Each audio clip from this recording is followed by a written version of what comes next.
All right. Welcome everybody to episode 35 of the Third Banner Pod. I can't believe we're on episode 35, guys. Well, we had our first exhibition basketball game tonight, and so you got myself, Ash, Kyle, and Ross here to kind of recap our thoughts and give our feedback on the game as well as the upcoming season ahead. So, without further ado, what do you guys think of the game, and how you guys doing tonight? Doing well, man. Doing well. How about you, Ross? You doing all right? Drink a choice tonight. Dr. Pepper. 23 flavors. I mean, that I didn't even want to drink during that. Here's what I'll say. I'm gonna let some people file in a little bit. We'll get into it. I'm gonna share this out. I always forget to say this at the very beginning. So if you are joining us for the first time and you like what you hear, feel free to subscribe. Robbie says will come on after 939 Neville. Yeah, that's kind of the problem with these things. They overlap sometimes, but we usually do it Wednesday night at this time. We love Ethan and we usually listen. I know me and Ross do, but we're going to do this tonight. We're going to roll it out. We're going to talk about some things we saw. So that being said, I'm going to do this. We got 12 people in here now. So the people are filing on in. I am going to start with the positives. So the positives that I saw tonight, starting off, is Curtis Williams. I thought Curtis Williams was impressive tonight. I know who he played. All of this is with an asterisk because Simmons College is they're not going to be a litmus test at all of what we're going to be playing against in regular season games. That being said, Curtis Williams was really good, and that surprised me because I think I was right about some players and I was wrong about some. And Curtis Williams, I think I was wrong. I kind of worry that he might be the next like Devin Reed type of player.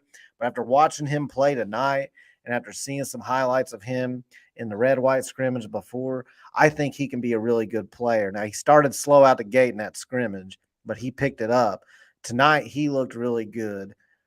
Ethan won't be on for another 45 minutes to an hour. Okay, so we got a little bit of time before everybody jumps off to his stuff.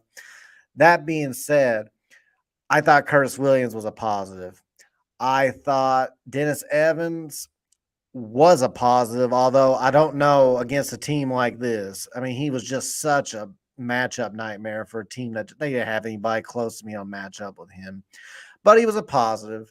I thought Mike James was a positive. He can really shoot the ball. He created some plays for others. So I was happy with that. Caleb Glenn he's a brick house, man. Like he's a football player out there. He is built like I was impressed with what little time he got. I was impressed with all of that. So I would say Dennis Evans, Mike James, Curtis Williams, I was very impressed. Tyler Johnson did what a New York guard does. He went out there the first part of the second half and just kept committing mistake after mistake after mistake.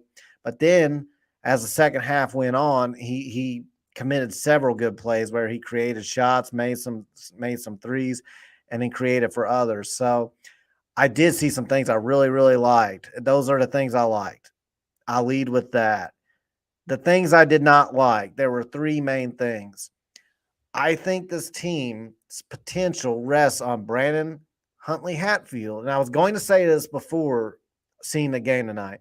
Brandon Huntley Hatfield living up this potential, I think, is going to be the difference in a few wins. I didn't see it tonight at all. I just did not see it. I saw the same guy I saw last year against a much lower level of competition. So that makes me nervous.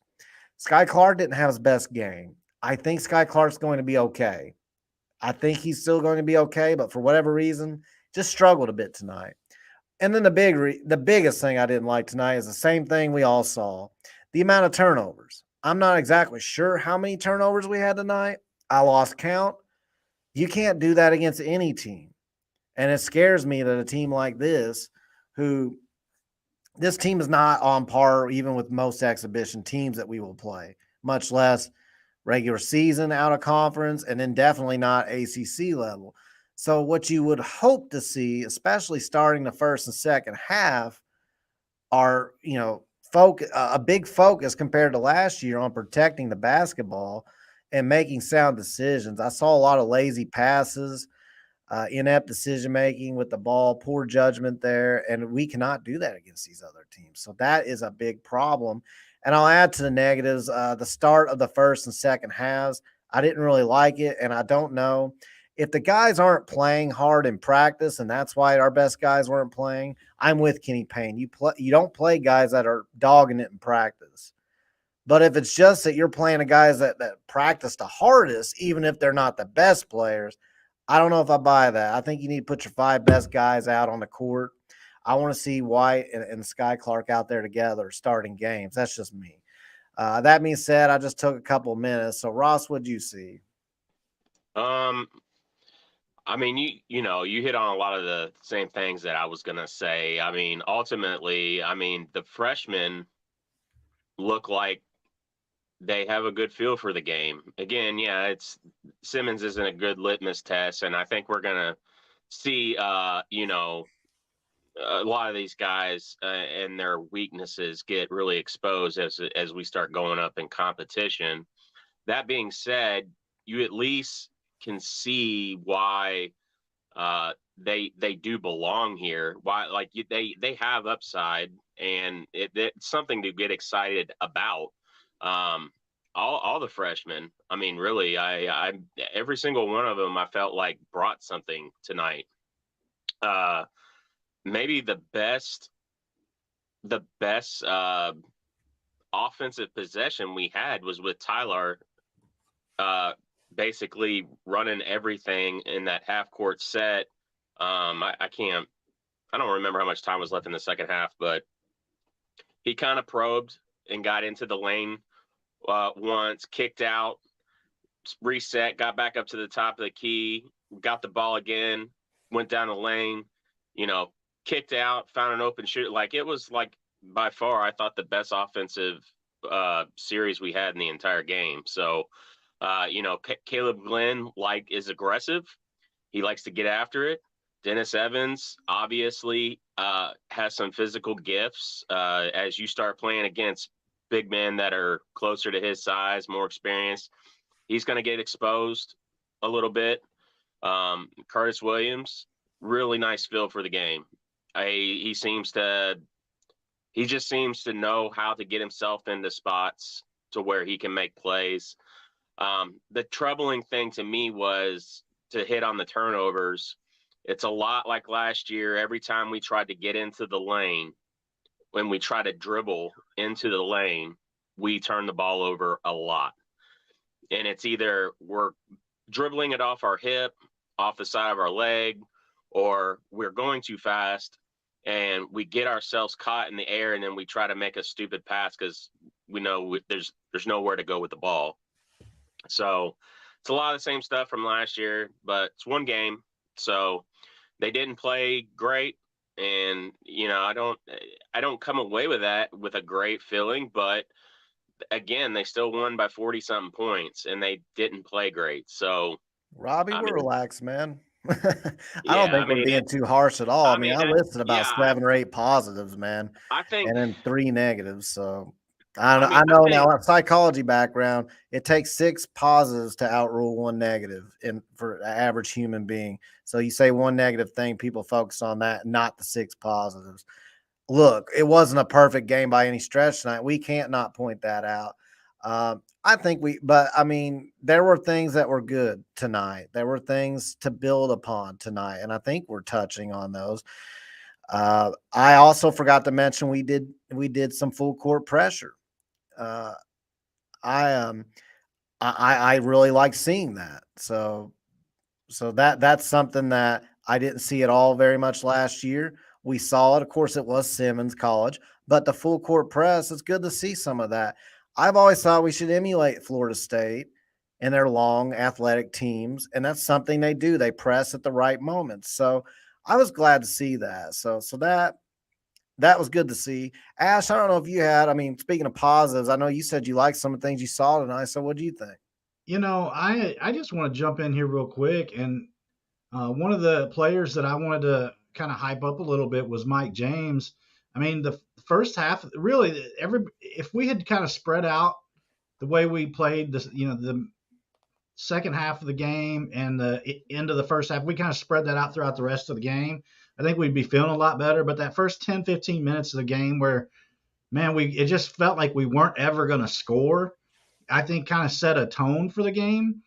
But I think that like when we were really kind of struggling there for a while, Mike James really came up big for us, and kind of brought us some energy off into the lineup there, and kind of got us going there in the first half. And he was instrumental into when we made that run and pulled away, with about 5-6 minutes left in the first half. He finished the game with 13 points. He had 7 rebounds, a block shot. So I mean, I felt like he was kind of doing a little bit of everything. So I was really excited about him. I was really excited about Williams, like you mentioned. I was just looking at the statistics, and we shot 42% from three tonight. To me, after the last 4 or 5 years, the way we've shot threes, I'm ecstatic about that. Yeah. To see that we shot 42% from three in a game, I mean, it feels like forever since we've been able to feel like we were really confident in our 3-point shooting. I agree with that. That's with Sky Clark going 1 of 6. So. Yeah. And we shot the ball very well tonight. Yeah, like to go back to what you were saying, Kyle, like I think Sky's just got a little bit of rust, and I think he's going to get in better shape as the season goes. I mean, hopefully he can stay healthy. And I think, once he gets in a little bit better game shape, he's going to be fine. So we do need to see the next exhibition. We need Sky Clark and Trey White to have better games. They left a lot out there to be desired based on everything that we've heard about them coming from other programs, what we've heard about them this summer. I definitely think that they can play a lot better in the next games coming forward, and we need to see that. We're going to need those two guys to really lead the way, because that's where our bread is buttered as far as this team this year. I mean, that's kind of what this staff has built the team around, is those two guys, and really need them to like take the charge and bring it. And I really liked Tyler Johnson, what he brought into the game. I know he had 4 turnovers himself, but I actually really liked the touch that he had on his shot. I thought he shot a real soft ball. And he was somebody, just the way he moved on the court, I could see him playing into a very major role come the back half of the season. So I was very encouraged with him. Like I mentioned, James and Williams as well. Dennis Evans, I was really excited about some of the stuff he did. It's hard to judge a guy like Dennis Evans off a game like that, because he's so much bigger than everybody else and so much. I mean, there was one dunk where he just grabbed a rebound, and like he barely even jumped, just threw it down with authority. But it's like that man. Not only is he tall, the wingspan with that pterodactyl wingspan. I mean, he's like a Goliath pterodactyl out there against a bunch of Smurfs, a bunch of garden gnomes. Like, what the hell? I actually come away with this game, though. Like, I actually feel we were really bad the first 10 minutes. The majority of our turnovers, we finished with 22 turnovers in the game. The majority of our turnovers were in the first 10 to 12 minutes of that game. We had 12 turnovers. We had 12 turnovers in the first 12 minutes. Right. So, I mean, we finished with 22, which is not good for a game. Don't get me wrong. But I feel like we kind of changed the way we played the back 3 quarters of that game. And so I don't feel nervous about the next exhibition at all anymore. I did the first 5 minutes of the game, but I see the chat. The players that I talked about, and the stuff, the shooting and things like that. I feel pretty confident with the Wesleyan game that we won't have to stress that out. I hate that we're even talking about whether or not we're going to stress an exhibition game, but after last year, that's justified. Yeah, but Connor and Evan in the chat both think Wesleyan. Connor and Evan in the chat are both nervous about Wesleyan. Eason says, Brandon Huntley Hatfield's such a disappointment, man. Scotty D will have him ready at Bellarmine. Yeah, like I said, there's things I like tonight, a lot of things. I see potential, But also, you can't just like discount all those turnovers either. You need to be non-biased. So people that get kind of wound up about the turnover thing, you got to understand that's a big part of the game. So you can't just ignore that, but you can praise how well some of these guys played. Like I said, Kenny Payne going to full court press was probably the most impressive thing I saw, because I just didn't see a whole lot of strategy last year, be it because of the roster or whatever the situation may be. But I did like seeing that towards the end of the game. It did show me that they have been working on some stuff like that. Like I said, Curtis Williams, I think, was the most impressive part of the night for me.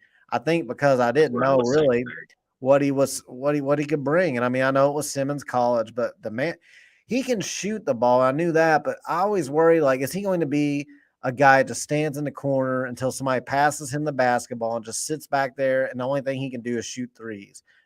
I don't think Guys, that's we going shot to be the case. 79% at the free throw line tonight, I too. don't think that's going to be a case. And Curtis Williams as well. Like he's added some muscle to his frame, and I think it's to be able to take it into the lane sometimes. I really was impressed. I think out of everybody, I was most impressed with him. I already talked about the other ones I was impressed with. And you got to start. Here's the thing. I'm trying to look at the positives of it. We lost our first exhibition last year by double digits. I do think that team was a little bit better than this one, but we lost it. And we started off on such a horrible foot that it was like we put ourselves in such a hole last year that it took damn forever not only to dig out, but just to win a game. And then we lost 3 games by 1. And it was just a lot of dagger after dagger after dagger. Then we went to the Maui Invitational, got smoked there.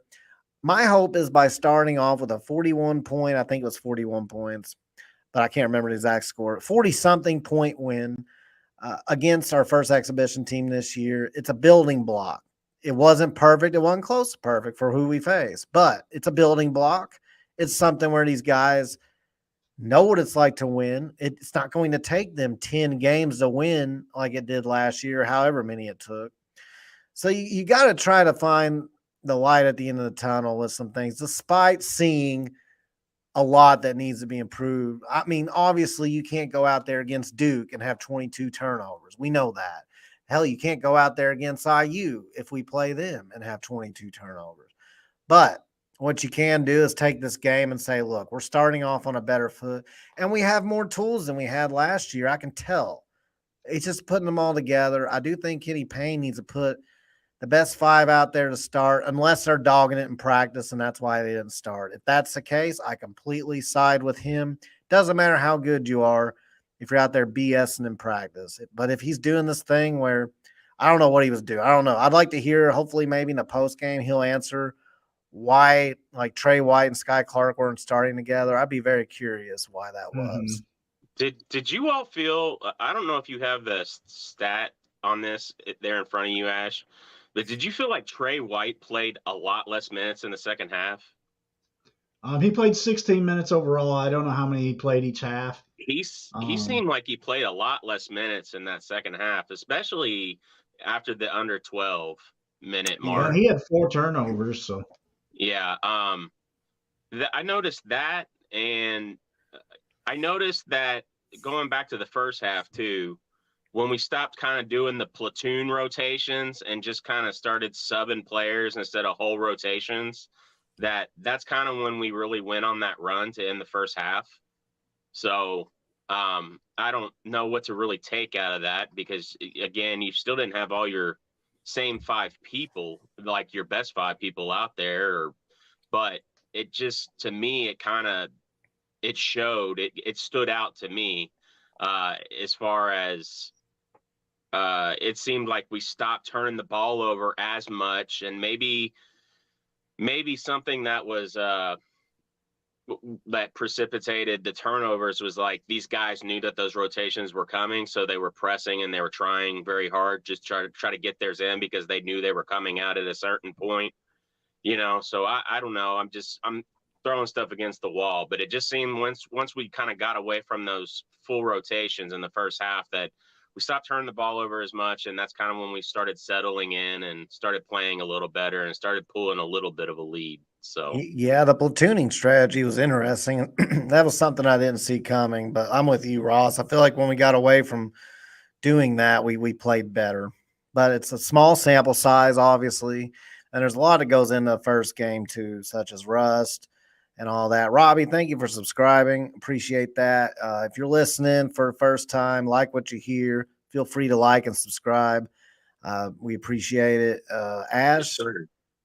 Ash, I don't know what you thought about the substitution pattern, the Um, strategy there. Did you see I anything? think he was just trying new guys. I mean, we've got so many new players this year that I think he was just trying to see what sticks. Because you can see things in practice, but it's still never the same as once they actually get on the court in front of live action. So I think he was just trying different things. And then once And this guys is the settled kind in of a team to little do bit, that against. yeah, and once things settled in a little bit, we kind of took off. And one thing that I saw a lot of people talking about Sky Clark in the Discord, and even though he didn't shoot the ball well, he still impacted the game in a positive manner. He still had 6 assists, a steal. He only had 2 turnovers, so a positive assist to turnover ratio. 3-1. Um, That's actually really good, yeah, especially that's what when I mean. Like everybody else looking wasn't at the very stats, good. he actually played a lot better than what everybody talked in the Yeah. Discord. Um, JJ Trainer with 3 blocks. Dennis Evans with 9 rebounds to go along with his 9 points. So there's actually some stuff that's kind of stood out to me when I'm looking at the stat sheet here too. So Yeah. Yeah, Yeah. I'll be honest. I would like to see a rotation very soon uh, that had JJ and Dennis on the court at the same time for a longer period of time. Because I've always mhm. said JJ, I don't know, I don't think he's maybe as skilled or as proven at this point, but I've always said that JJ reminds me and could be somebody like a Wesley Johnson that used to play for Syracuse. Wesley Johnson was an absolute he was a nightmare on the weak side defense. Like he would just come out of nowhere and just block your stuff. And if you've got somebody like Dennis out there that's already hard to get around, and then you've got a guy like JJ coming from the weak side, like that could be hard to score on if you can get the defense scheming down and can get the players really honed in. I mean that's a lot of length there. So I'd be really interested to see that lineup, those two together in a lineup with Trey White and probably Sky Clark and Mike James. Evans says Evans is raw and will have trouble against real teams. Could be developed into a quality anchor. Evan, For sure. I'm with you because he's a freshman and yeah, he's probably got to put some more strength on over time. But I think that's more of a reflection of and that's what I was trying to allude to earlier. Brandon Huntley Hatfield, we need more out of him, and I think he needs to be ready for these bigger games because he's been experienced. He's experienced. He's had 2 years in Confident. systems, but I don't know if it's a lack of confidence or just a passive nature. But either way, he's got to do more because Dennis Evans. There's going to be times where he meets somebody that's big, experienced, and overpowering, and it's going to give him problems with his lack of experience and his physique. He has a lot of potential, and I think he can give us some good spells, especially on defense. But I think the difference between this team being like a subpar team and being a team that could potentially make the tournament rests with Brandon Huntley Hatfield. I do, and it's a scary thought, but after seeing tonight, but I thought that before tonight that we need to see more out of him. One thing that I did, people tell me all the time, well, he is who he is. You can't just teach people to have that dog in them. But I mean, I think back to Ray Spalding, and Ray Spalding was real passive, and he was one that didn't have that dog in him. And the longer he was here, the more he developed that dog, and he developed his body, and he became a lot more aggressive. So it can happen. It doesn't happen a lot, but you got to push those right buttons. I don't know what those buttons are for him, but I think we really need him. We got a Corafor he hustles. He hustles, but I think he's a little bit limited. as far as how much production he can give us. He's scrappy. I'll put it that way. Like a core four, I'd like him to give us like a Steven Van Treese type of role. Now, obviously, the team makeup is completely different on SVT's old team, but I'm just saying I want him to have that kind of role where he comes in, junkyard dog, able to give us some good minutes. Dennis Evans can be a defensive stalwart. He can catch lobs. He can do stuff like that. But then where does that leave a guy that can give us a lot of minutes who has the potential to be really good on offense and defense? Well, that's Brandon Huntley Hatfield, and he has the potential. But, man, he's got to tap into that dog somehow. And I don't know how you do it. Every kid's different. And some kids just naturally have it. He clearly doesn't, but somehow he's got to get it. We need him to step up. Yeah, I think if there was anybody that I was going to be down on, it would be Huntley Hatfield in this game. I felt like he kind of forced things at times. And just back to last year, too, there were times that I thought he tried to force things too often.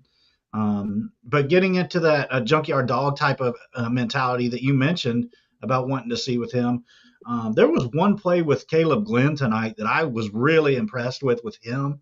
It was about 7 or 8 minutes left in the game in the second half when he drove the baseline and went to finish at the rim. Mm-hmm. And a lot of times when we see guys do that in the last few years, they would shy away from the contact and try to just flip the ball up toward the rim or something. And he didn't do that. He went right at the defender and went up strong to the hole. Went up strong at the rim. Yeah, and that was a play that I was actually really impressed with because of the fact that he went strong and was really aggressive in that moment. So that's kind of the thing that I want to see more of out of him too. Yeah, Caleb Glenn, I mean, in the time he got I was really impressed. First off, Kenny Payne has even alluded to Coach Payne has alluded to him being able to shoot outside and be, add more versatility and variety to his game. He comes out and hits a three right off the bat. That was good to see. And he was aggressive. He was physical. I have no doubt that Caleb Glenn can bang down low. I mean, even as a freshman, his body is ready and his mindset is ready. So that's great. I mean, I love to see that. But if he can consistently hit the outside shot, I mean, even at a clip of 35%, where he can keep a defense honest, that's just going to add so much versatility to his game. So I really liked what I saw out of the freshman tonight. I mean, I know it was Simmons. I know it was an exhibition, but I really liked what I saw out of the freshman. Like I said, Brandon Huntley Hatfield, I think Sky Clark, like you said, he distributed the ball well. He had a 3-to-1 assist to turnover ratio. I think he just had a little bit of rust. You could see it at times, but he didn't make careless turnovers despite that. And, it's just that this team as a collective whole is going to have to lock in a little bit more when it comes to protecting the basketball. I think that's going to be huge. Hey, I didn't say that. I said make the tourney. That is a goal. That is always a goal. Louisville Go Cards. Make the tourney. Kyle started drinking again. That's funny. Yeah. No, not yet.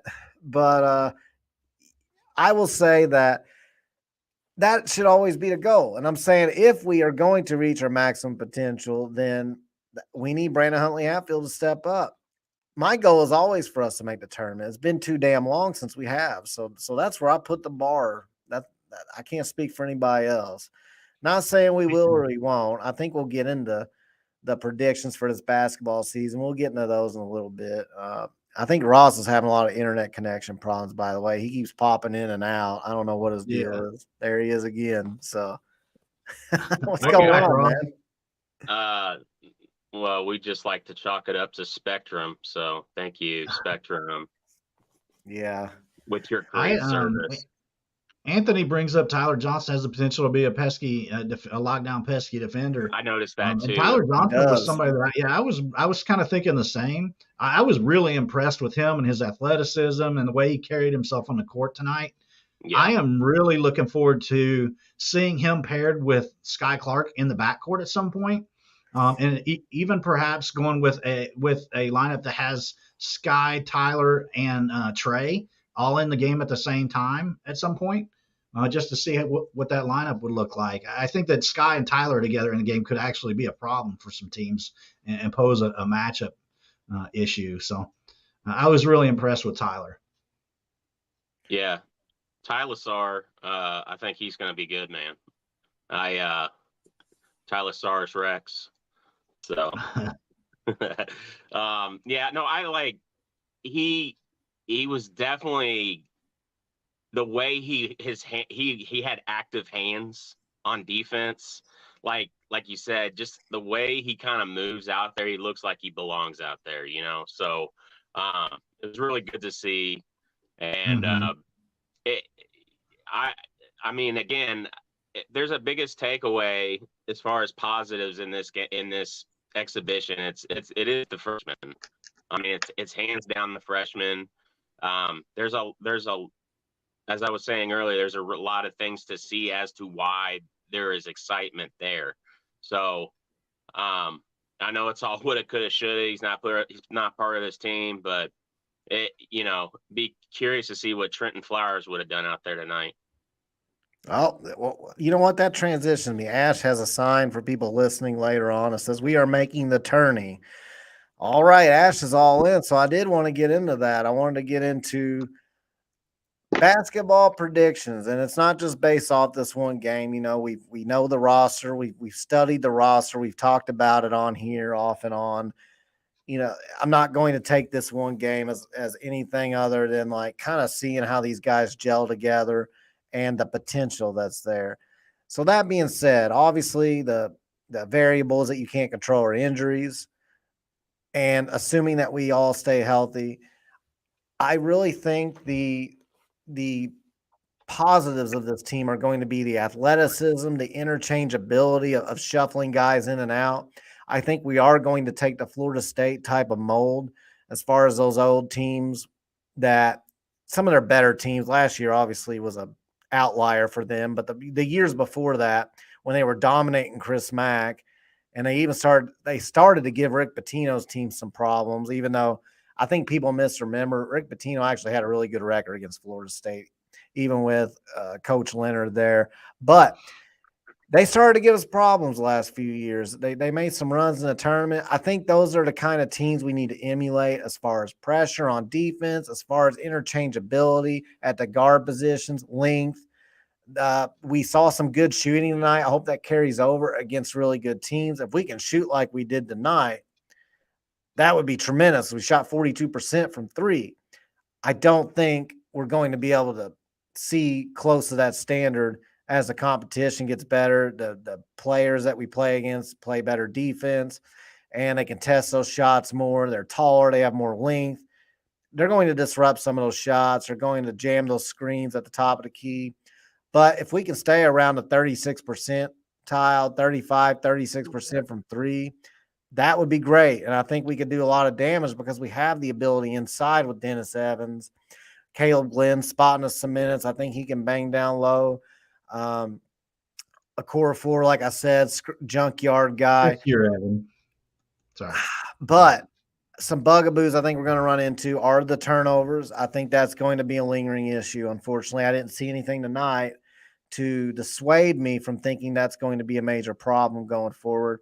And Brandon Huntley Hatfield, I mean, if he's not spelling us a lot of minutes and being productive out there, both offensively and defensively, that puts a lot of pressure on Evans and Okorafor to make up that difference. I'm not sure Evans is quite ready for that big of a role yet, and I don't think that's in Okorafor's game.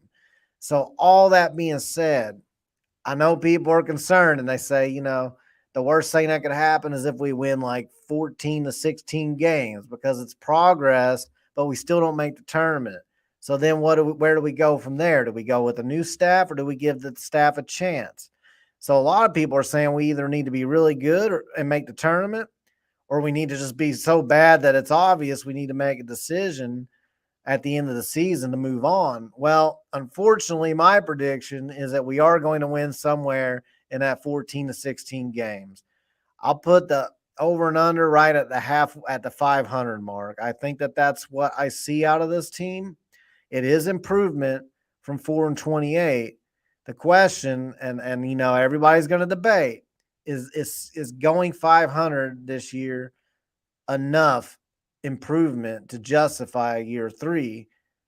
That I'm not going to answer that for anybody else. I'm just giving my prediction. I think we go 500 this year. For me, I think,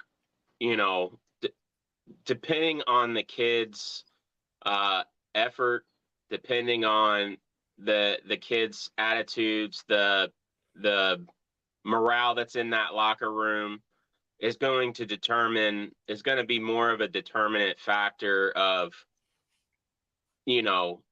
how Hurd and what's going to happen with his coaching staff that people like to talk about.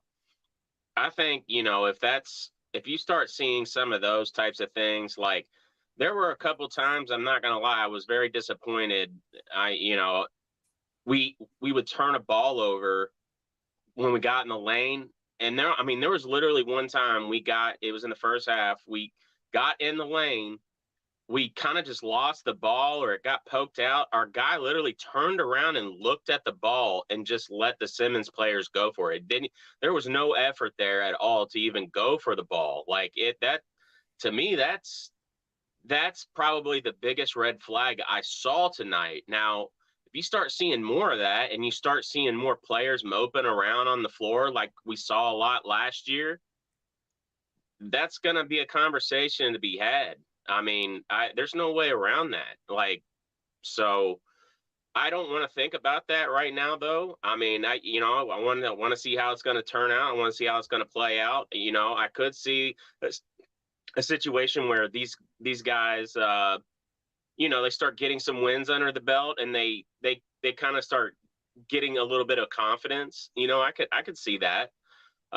So we just got to kind of see what happens. I'm kind of there in the same boat. I can't remember what I said during the summer, what my prediction was. I think I may have been around 14 or 15 games, I think. I'm probably going to just hold steady right there for now. Again, it's not Simmons is a glorified Seneca Park pickup team. That's the competition we were playing against tonight. But again, we didn't play great.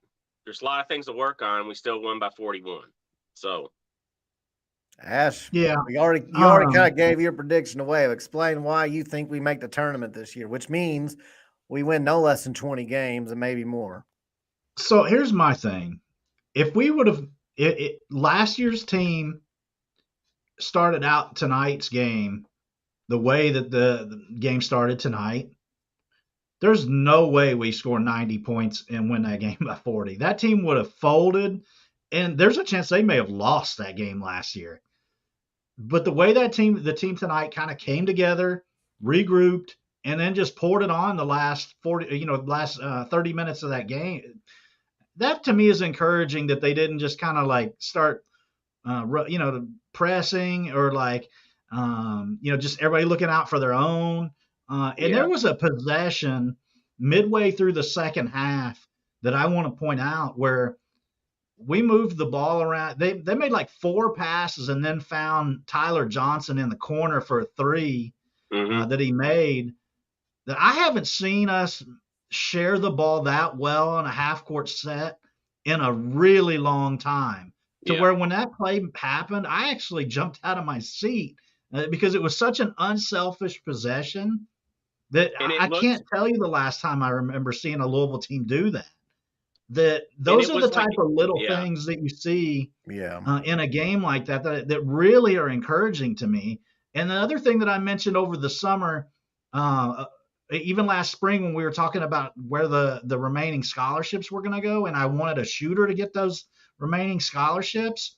And the reason I gave then is kind of bared fruit tonight. If you make a lot of mistakes, good shooting can cure a lot of ills and make up for a lot of bad mistakes that you made before. Shooting 42% from 3 tonight made up for 22 turnovers. Shooting 79% at the free throw line will bail you out of a lot of mistakes that you make in other places. We saw that with the 0405 team with Larry O'Bannon and those guys weren't. That team was not an extremely deep team, but they made a lot of shots, and that bailed them out of a lot of stuff throughout the season and on the way to the Final Four. And I'm not saying this team's a Final Four team, but I'm just saying that good shooting can cure a lot of ills and bail you out of a lot of bad situations that I don't think that we've been able to do the last 3 or 4 years. Um, I think that this team is going to just get better and better throughout the year. And I am 100%. I am saying I'm not just saying this to be different or saying this so that we have a positive voice on the show. I do think we're going to make the tournament this year. Yeah. And just to clarify, Ash was not saying this team is the 2004 team that made the Final Four, because I know somebody's going to hear that and they're going to run with that. I get what you're saying. You're saying if a team can shoot, and that's the first team that came to mind, that you can make up for a lot of, who is it that says shooting cures a multitude of sins? Was that Rick Pitino? I don't remember, but somebody said I don't remember. That. But I've heard that quote a million times, and it does cure a multitude of sins. That said, on my end, I don't even think it's like, I'm not as positive as you about definitely making the tournament right now, at least. I'm willing. I'm open-minded. I'm willing to continue to watch this thing and let it play out. I'm not one that's made up my mind that we can't make the tournament. I am interested to see how well we shoot when the defense tightens up against better teams, and how well we manage these turnovers. Now, the good news is we have 2 weeks until our next exhibition game. This is a very early exhibition game. I don't know if we've ever had one this early, at least not in a long time. Yeah, it caught me by surprise. And that being said, now you kind of see some of the things you do need to work on. Some of the things that, you can take a lot of positives away from beating a team by over 40 points.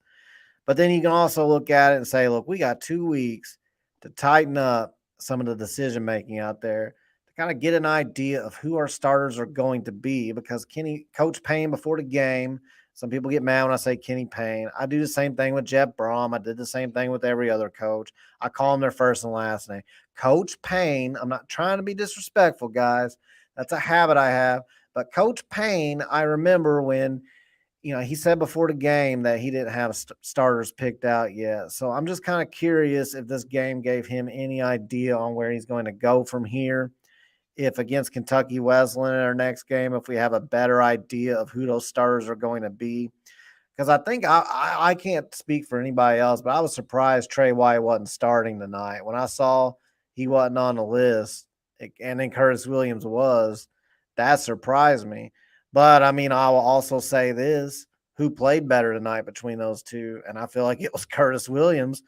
So, maybe – yeah. So, do I think over time Curtis Williams should be the starter over Trey White, who's got experience and has shown some potential to do some really good things? No, I don't. I think this game might have been like an anomaly in that regard.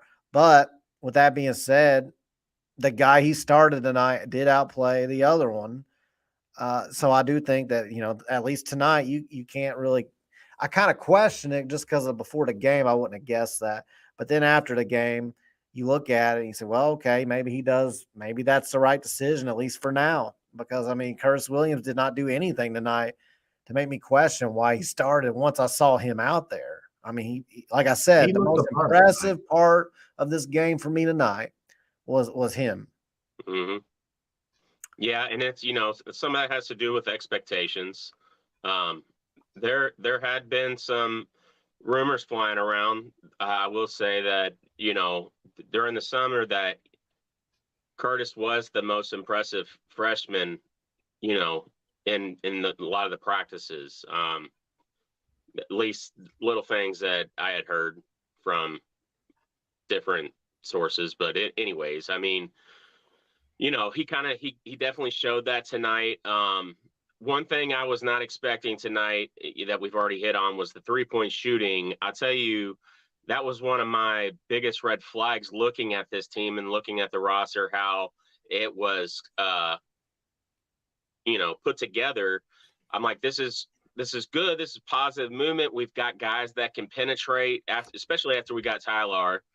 You got guys that can penetrate, that can get in the lane, they can get shots, but you need to have people out on the perimeter to kick to when the defense collapses and get open shots. If we can shoot somewhat close to that, that we did tonight, and like I think we've all been pretty straightforward and honest. We don't expect to shoot 42% for the year from three, but if you could shoot a 35, 36% at a pretty regular clip,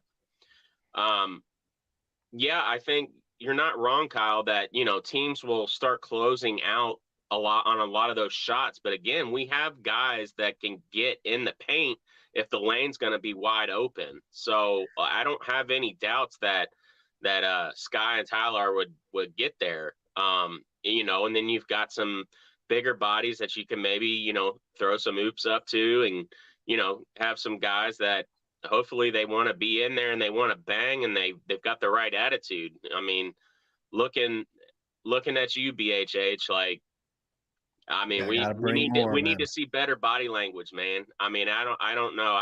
I don't want to.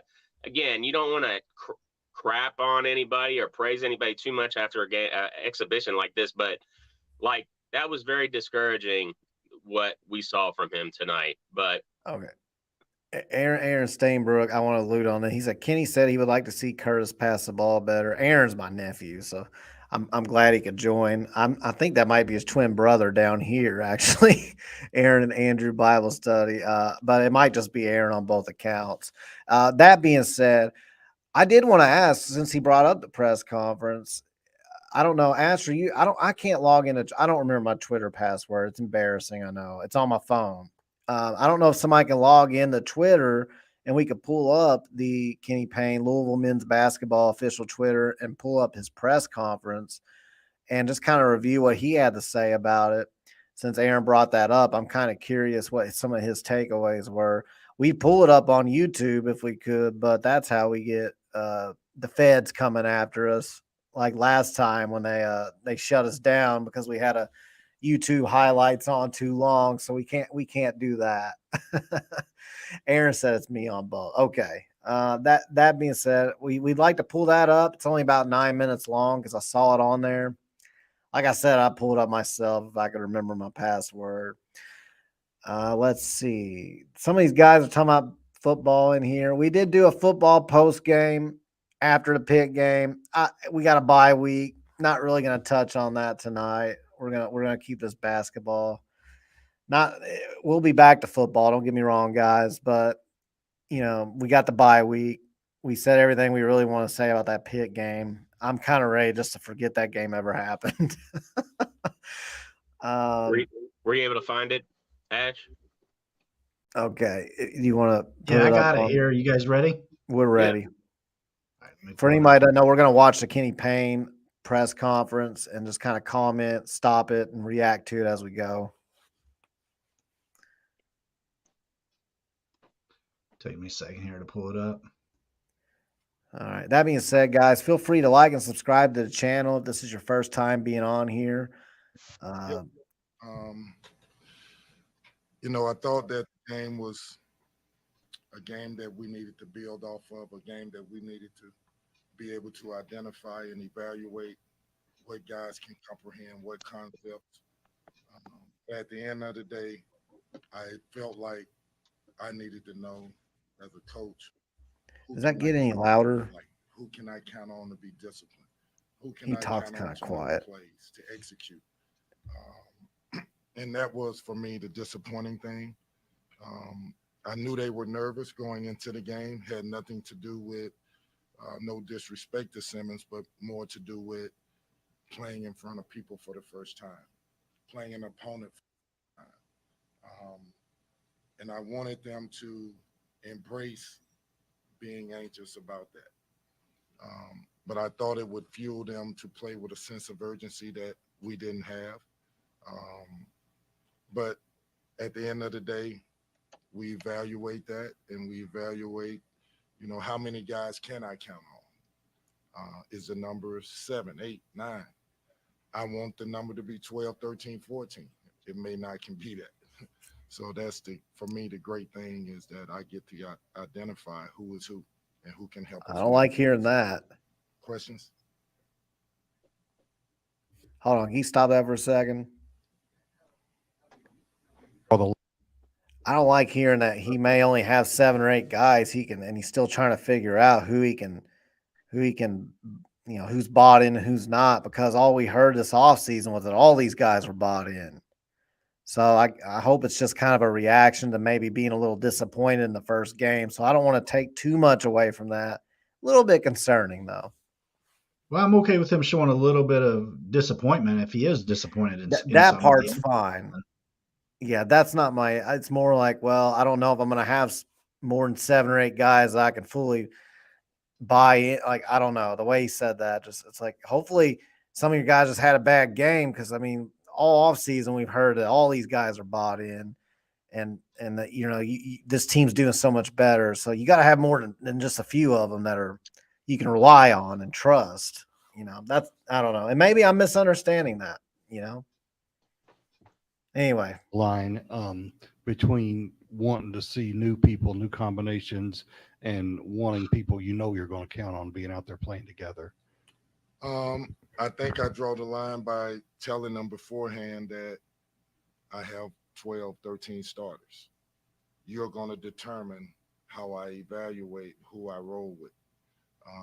Obviously, they all know, and we all know, that in order to be a great team, you can't play 12 guys. Never been done before. And that's hard to do. Was that Kentucky? But the ones that can buy into the system, that can understand what we're doing, play with a fire. This dude's struggling with the camera. Good grief. Yeah, it's swaying bad. Dennis Evans Get goes car out sick. there and has a presence when I need Brandon and Emmanuel to have a presence. Until Dennis is able to figure out the pace of college basketball, they should be dominating that spot. I'm 100% with you, Coach. They look, apprehensive, unsure at times.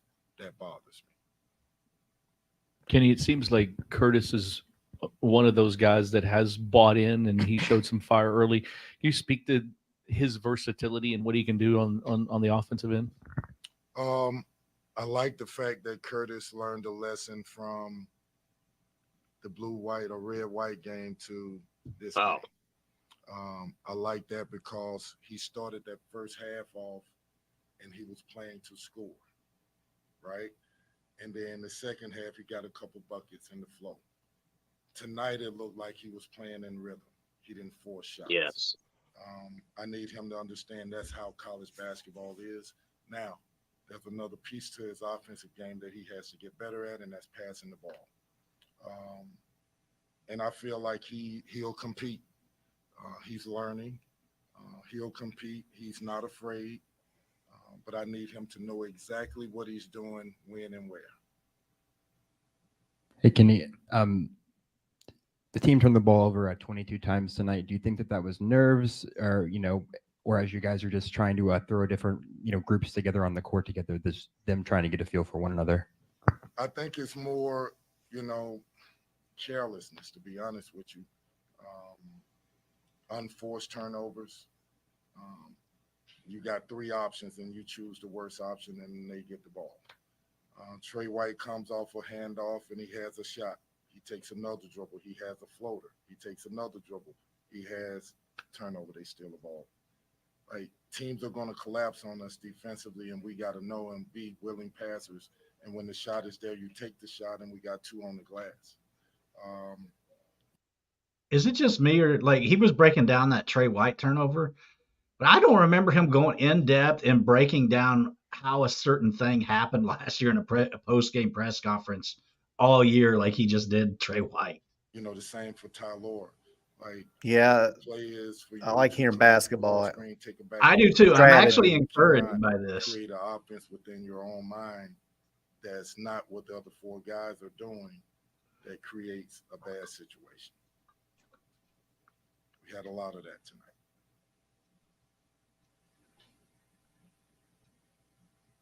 Kenny, as a follow-up, were these some things that you did see in practice, or was it more of just when the game played a different opponent, you were able to get a little bit more of that, just like observation? I saw a little bit of it. That dude sounded just like you, Ash. A little bit of casualness.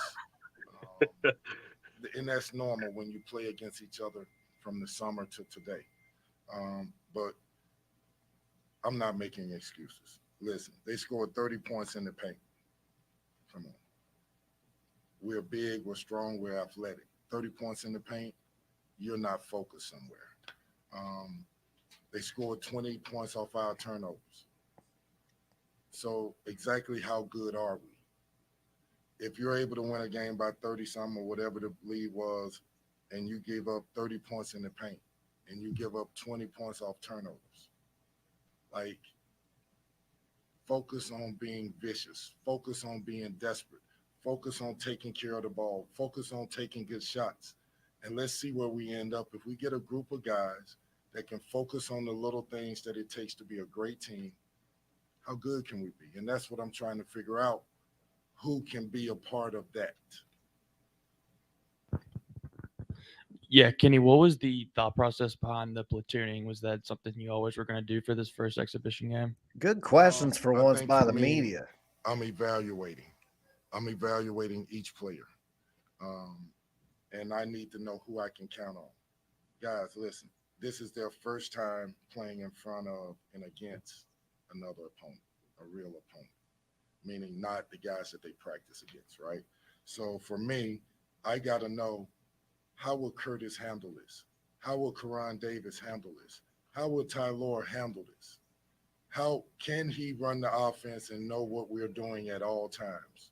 Or will he veer off because that's what he did in high school and was good enough to get away with it? There's a big jump between high school and college, right?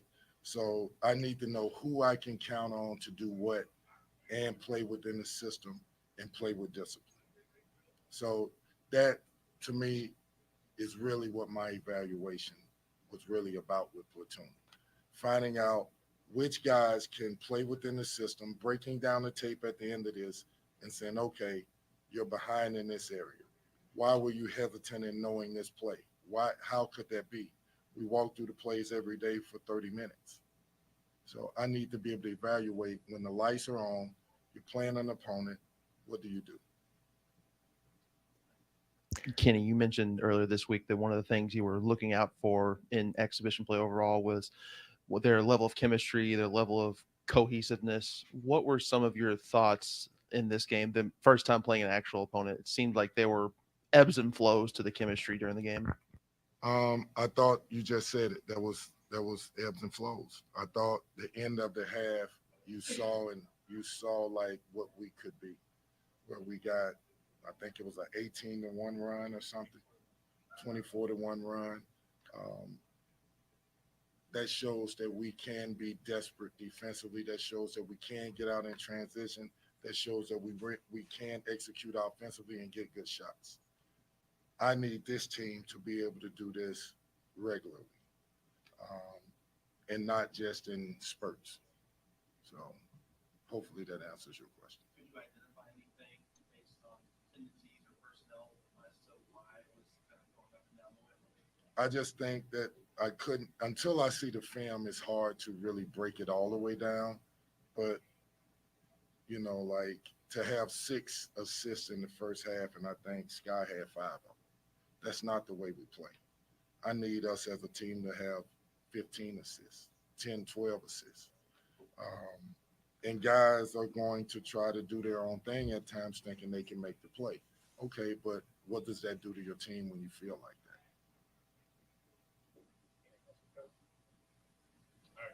that? All right, thanks, guys. Yeah, I took away a lot from that. I took more away from his press conference tonight than I did any of them last year, because I feel like last year every answer was kind of psychology, some sort of psychoanalysis on human behavior of his players, and not a lot of basketball talk. And I felt like his answers tonight were very good. It was all basketball related. Big thing is finding the guys who can consistently follow the scouting reports he's laid out to him in practice. I feel like you heard exactly what he feels like each player is doing well and struggling with. The Trey White turnover that I use the example of, he broke down very well.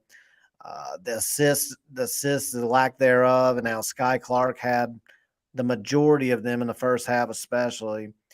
I mean, he basically told you everything you need to know about what he's looking at. And I guess that's, for the people that were skeptical, myself included, and some others, I think the thing last year was we didn't really know what he was looking for or what it was that he, like, what do you see as the problem? How are we working on improving these things?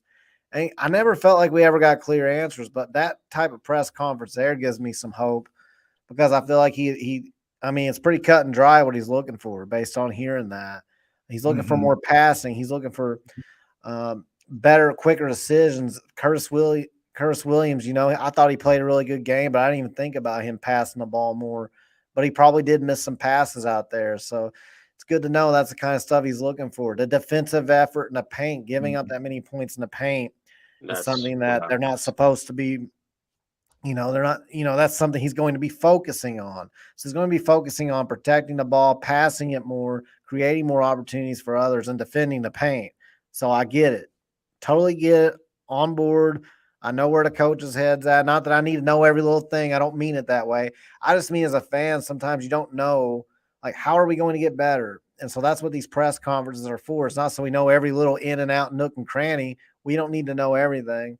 But it's good to know, like, an idea, a direction, a general idea of what's going on. I think he gave us that tonight. If there's one thing that's very, very prevalent to me in what Kenny's been saying now for past 2 to 3 months is he has a lot of faith and he has a lot riding on Dennis Evans. If you go back to that, I think it was the Goodman interview that he did back in July. He spoke very high of Dennis.